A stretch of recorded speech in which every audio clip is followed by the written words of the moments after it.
Hi, I am Sanjay Patel. In this lecture, I am going to teach you about subsequences, concept of subsequences. So, our today's title is subsequences.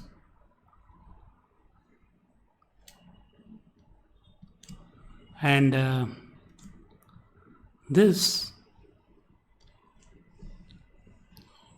we start with the definition.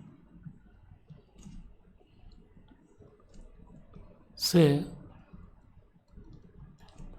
let xn be a sequence of real numbers. Xn be a sequence of real numbers. And suppose we consider nk, where k is equal to 1 to infinity, or I can write like this, say n1, n2, n3 and so on, be a strictly increasing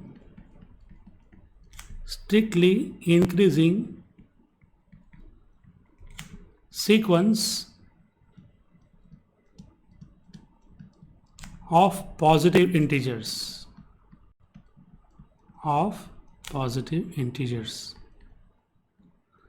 Again, I am repeating, xn is a sequence of real numbers, any sequence of real numbers, and we take another sequence of positive integers, which is a strictly increasing sequence, and that means we have for this sequence n1 less than n2, n2 less than n3 and so on, okay, less than nk and dot dot dot. I can write like this. Okay. Then this n1, n2, n3, nk are some positive integers, okay. So this can be 2, this can be 7, this can be say 13, anything, but all are in increasing order. For these positive integers, we select corresponding term from the original sequence. Say original sequence is x1, x2, x3, which is xn here. So by choosing these corresponding terms to these positive integers, we can form a new sequence, and that new sequence, the new sequence is of the form xnk, okay, which I can write like this also. Say xn1 the first term, xn2 the second term, xn3 the third term, and so on. This sequence is called a subsequence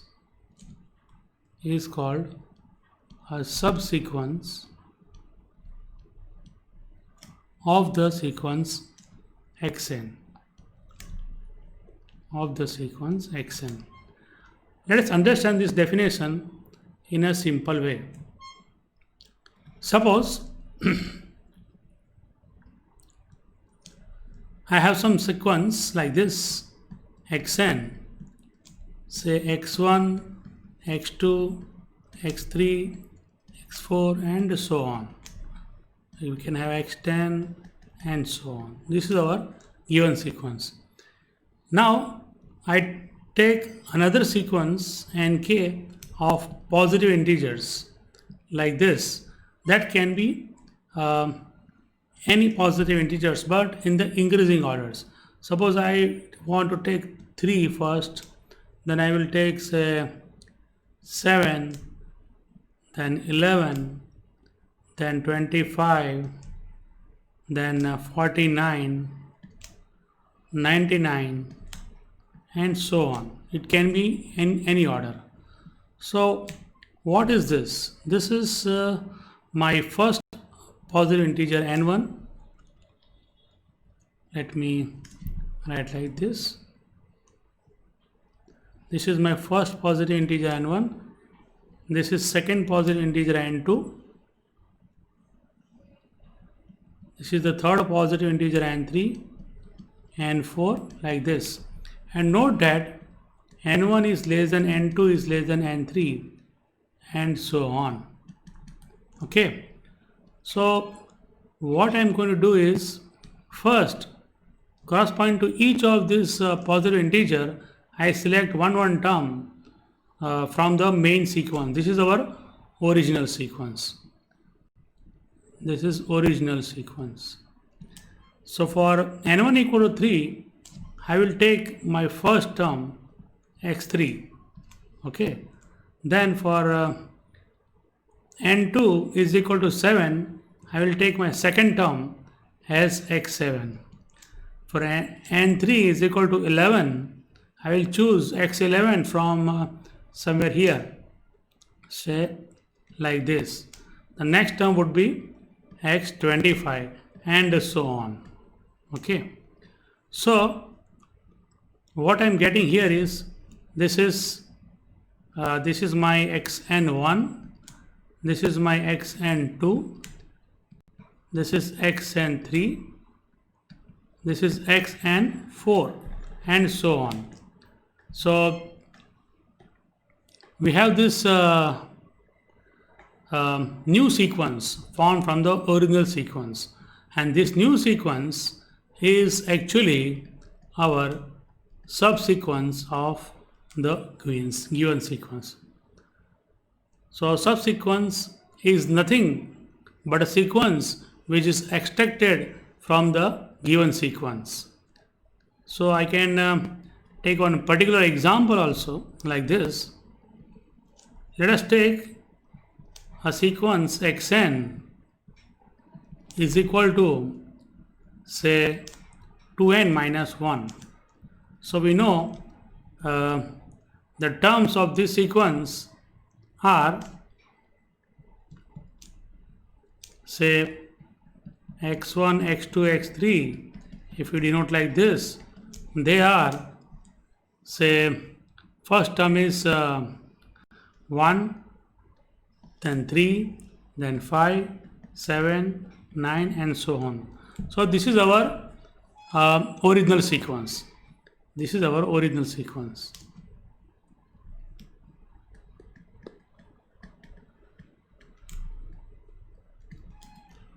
Now you give me some sequence of positive integers, okay, like this. So consider a sequence nk, strictly increasing sequence nk of positive integers, like this. Say I may take, say, first term as 3, then I want to take the next term as 8, the next term, next positive integer as 13, then 18, and so on. So this is n1, this is n2, this is n3, and we have this relation n1 less than n2, n2 less than n3, n3 less than n4, and so on. So this is a strictly increasing sequence of positive integers, Now for each of these positive integer, I can extract one corresponding term from the original sequence. n1 equal to, we have 3. So I will be looking for the third term here. What is the third term? This is 1, 3, and 5. The third term is 5. So my corresponding, I can say, the corresponding term here is xn1, that is x3 actually, correct? Then for n2 is equal to 8, I will get xn2, that is x8. xn3 is equal to x13, and so on. So what will be the sequence xn1, xn2, xn3? That is xn k. And if you want the terms, just you have to look at this x3. What is the x3? x3 is 5. Just put n equal to 3 here. So 2, 3 are 6 minus 1, that is 5. So my first term of this subsequence is 5. What is xn2? This xn2 is x8, and x8 means put n equal to 8 here. 2 8 is 16 minus 1, so it is 15. So second term is 15. Then xn3 is 13, so it is 13 to the 26 minus 1, so it is 25, and so on. And this is clearly a subsequence of the sequence xn. Okay, so this way we can define subsequence. Remember, every sequence is also a subsequence of itself. In that case, I will take an nk as this sequence of positive integers as the set of all natural numbers 1, 2, 3, 4, 5 and so on. So I will get the same sequence. Okay, and that is very, very trivial. Fine. Next, we want to just mention some important remarks from this discussion, that first remark I want to write as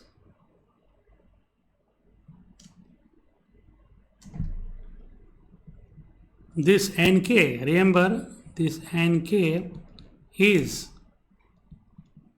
strictly increasing sequence of positive integers,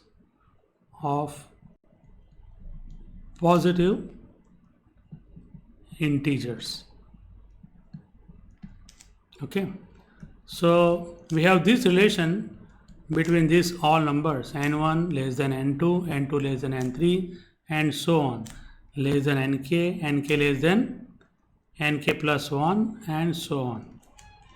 Okay, second thing I want to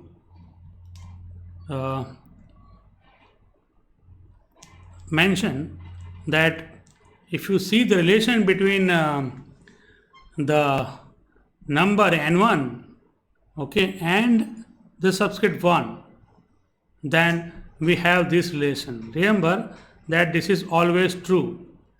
We have nk, okay, this nk is always greater than k. This is true for every k belongs to n. For every k belongs to n. This can be proved by induction very easily.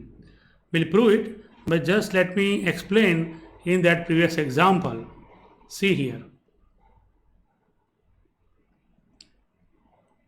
n1, okay, it is greater than 1. What is the value of n1? In this case, n1 is 3. So this 3, n1 is equal to 3. So this 3 is greater than the value of k, which is 1. Then here n2 is equal to 8. n2 is equal to 8. And 8 is greater than the subscript 2, that is k, like that. So this is always true whenever you define any subsequence which is natural. But one can prove mathematically using the induction principle. So let me prove this. This is also very useful. Nk is always greater than k.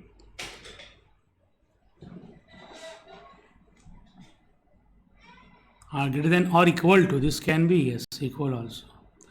Nk is always greater than or equal to k. So let us prove this.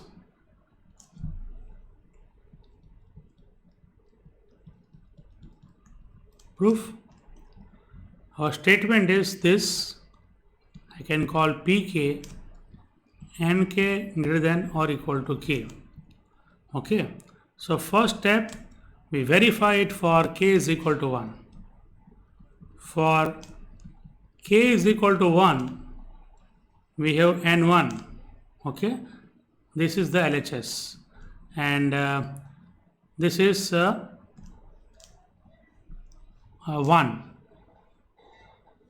Okay, so n1 is always greater than or equal to 1, because n1 is a natural number. N1 is always a natural number. All these n1, n2, n3 are sequence of positive integers. So I can say P1 is true. So it is very simple. P1 is true. Next, let us see. Let me write what is Pk. The statement Pk is this. We suppose Nk is greater than or equal to k. Let us call it as a number 1. Now I want to prove that Pk plus 1 is true. So Pk plus 1 means I should prove that Nk plus 1 is greater than or equal to k plus 1. So I start with Nk plus 1. Okay. Now Nk plus 1 is strictly greater than Nk. Nk plus 1 is strictly greater than Nk. Why? Because it is an increasing sequence, strictly increasing sequence of positive integers. And this Nk, okay, because of this 1, I can write that this thing is, let me write here, is greater than or equal to k. This is because of result number 1. Okay, so what I am getting finally is Nk plus 1. Okay, Nk plus 1 is greater than, strictly greater than k. Nk plus 1 is strictly greater than k. Remember, this is a positive integer. This positive integer is greater than this number k. Suppose k is 3. Suppose k is equal to 3. That means this positive integer is greater than 3. Okay. So it is strictly greater than 3 means it is minimum 4 or it is more. You understand? Let me explain this way. Let me explain this way. This is a positive integer. This is a positive integer. And this you assume as some number, say 10 for example. Just keep in mind. So this positive integer is strictly greater than 10. So what is the minimum value of this positive integer Nk plus 1? The minimum value of Nk plus 1 is 11, or it can be more. So I can write Nk plus 1 is greater than or equal to 11. So this common sense I am using, and I can say directly, since Nk plus 1 is a positive integer which is greater than k, that means this Nk plus 1 is minimum k plus 1 or it is more than k plus 1. And this was our required result. Okay. So this thing is just to explain you. So I can remove this. So what I have proved, Nk plus 1 is greater than or equal to k plus 1. So Pk plus 1 is also true. Hence by induction I can say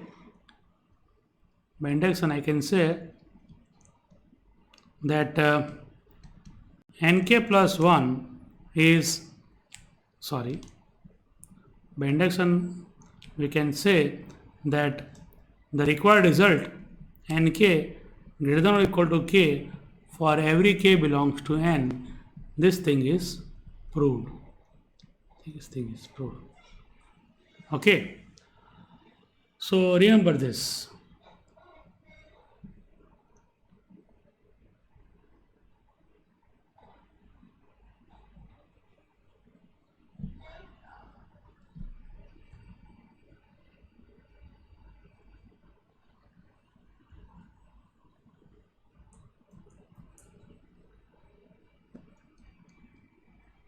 Okay, what happens?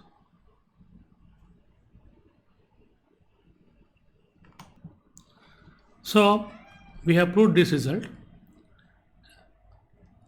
Now I am going to prove a very important result about the relation between a convergence sequence and the limit of the subsequence of that convergence sequence. We have very useful result in this regard, and it is this thing. Let xn be a convergent sequence. Xn be a convergent sequence. Then prove that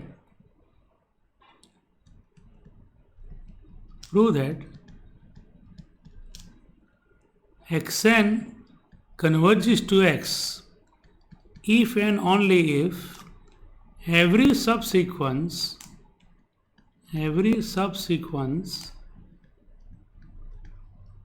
say xn k also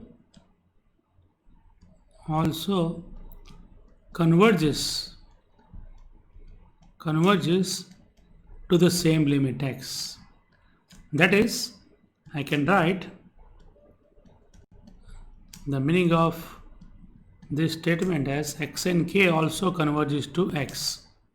Okay, xn converges to x means limit n tends to infinity xn is equal to x, and xn k converges to x means limit k tends to infinity of xn k is equal to x, or one can say limit n k tends to infinity of xn k is equal to x. Okay, so let us prove this. What is the statement? A sequence is convergent if and only if every subsequence converges to the same limit as that of the original sequence. There are two parts here. It is necessary and sufficient condition for the sequence of real numbers. One part is obvious. Okay. Suppose every subsequence converges to x, and then it is obvious that xn will also converge to x, because every sequence is itself a subsequence of itself. So I can say that this part is trivial. This part is trivial. Okay. So let me write just one step argument, and it is this: if every subsequence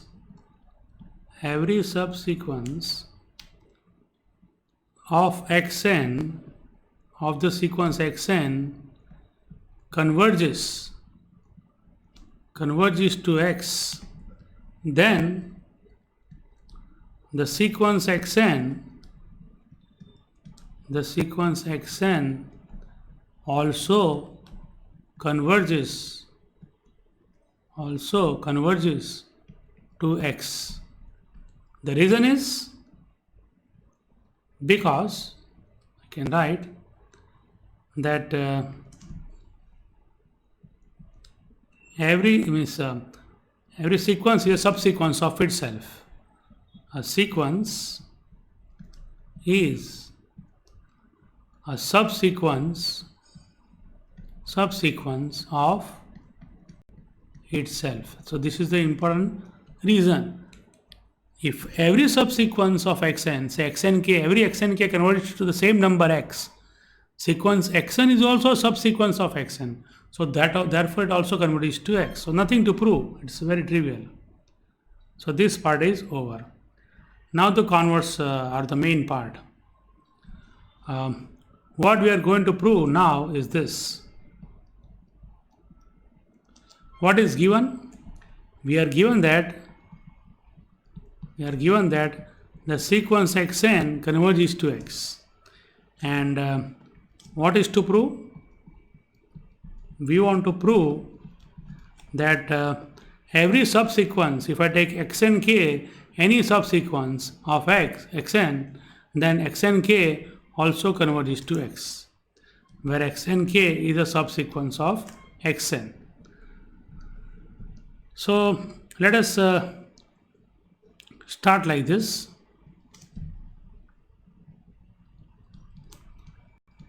Let xn k be a subsequence, any subsequence of the sequence xn, We want to prove that the limit of xn k is x. So let us start with epsilon greater than 0 be given. So let epsilon greater than 0 be any positive real number. Okay, we'll find a corresponding positive integer for which the condition in the definition of limit of sequence is satisfied. Okay, as I have as xn tends to x, I can say there exists some positive integer, let me write this way, some positive integer m such that for every n greater than or equal to m implies mod of xn minus x is less than epsilon. Correct? It is less than epsilon. So this is our, say let us call it result number 1. Next,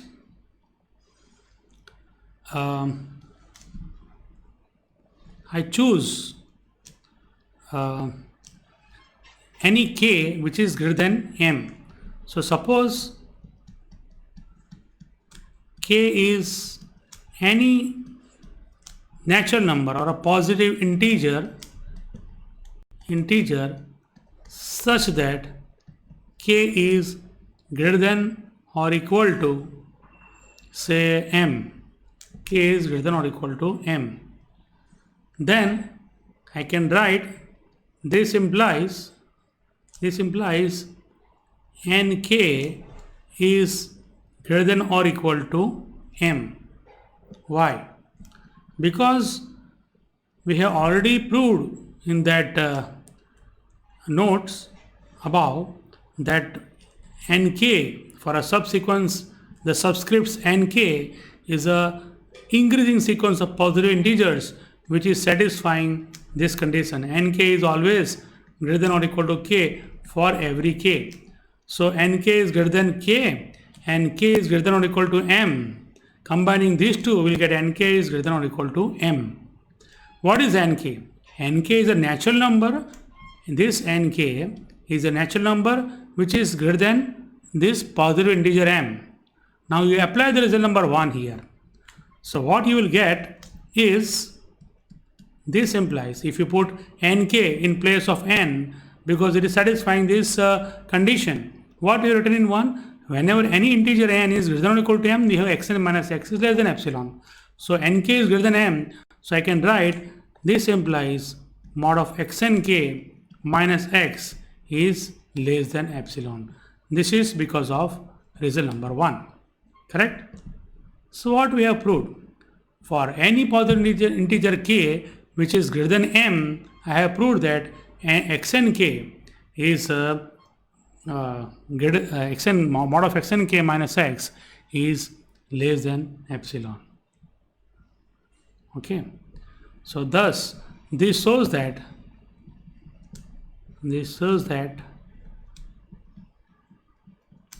xnk converges to x.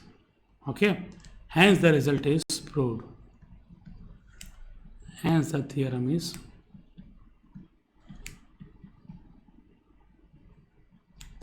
proved. So this is very useful theorem for discussing the convergence of say sequences.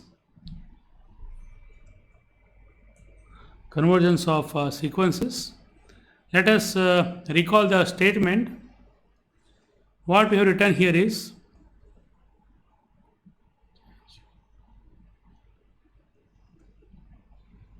yes, this one. In this theorem, we have written that if xn is a convergence sequence, and then xn converges to x if and only if every subsequence also converges to x. So this we can use sometimes to prove that a sequence is not convergent. How? See, this is one statement, this is another statement. This statement is true if and only if this second statement is true. So this is not true if and only if the second statement is not true. When this second statement, this right-hand side statement is not true, every subsequence xnk also converges to x is not true if you have two different subsequences converging to two different limits. Correct? And that means the left-hand side is also not true of this double implication. Okay, this means if and only if. So if this condition is not true, that means if you have two subsequences converging to two different limits, then the left-hand side xn converges to x will not be true, means xn cannot convert to the same number, or the sequence xn is not convergent. So we note one very important remark from this theorem, and this I will explain by one simple particular example. So note that this is very important remark. So note that for a given sequence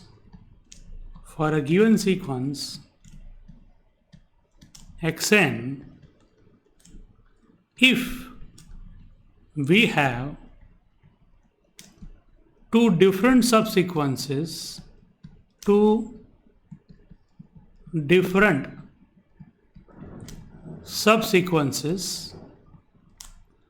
converging to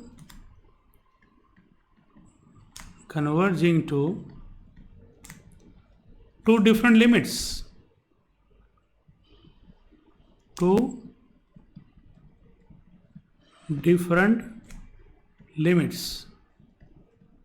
then we can say that